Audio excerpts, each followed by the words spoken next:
Қазақша өлең дейсіз ба? Bir Қазақша siz ырдаңыз, анан мен угуп анан мен кетейин. Болды, түсіндім.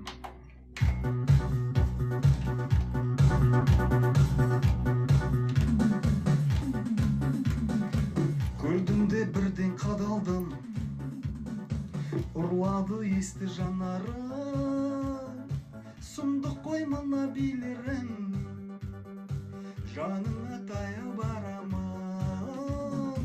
Толқын шаштар, елген қара қастар қабағын-ай, ыстық оттай, қарағаны шоқтай жанарың-ай. Толқын шаштар, елген